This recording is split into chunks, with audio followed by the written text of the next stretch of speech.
Сәлем достар, бүгін сіздермен сливаның пайдасы туралы ақпаратпен бөлісемін. Сіз парақшама тіркеліп, лайк басыңыз. Слива орысша аты, алхоры қазақша аты. Алхоры раушан гүлділер тұқымдасына жататын жемісі сүйекті бұта және ағаш тәрізді өсімдік. Ағашынан 40-100 килограммға дейін өнім алынады. Жемісінен тосап, сосын шырын шәрбат және тағы да басқа дайындалады. Алхорының құрамында калория мөлшері 100 грамм өнімге 42 килокалория құрайды.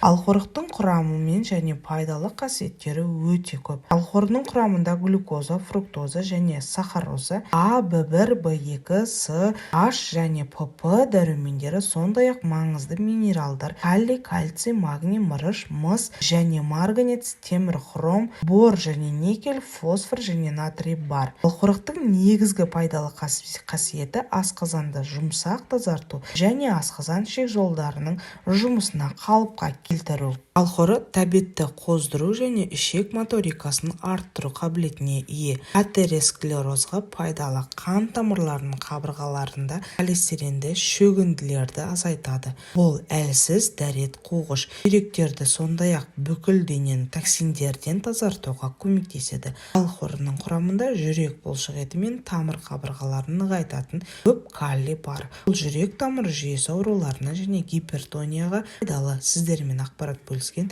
Адам ән тағам, денсаулықтарыңыз мықты болсын.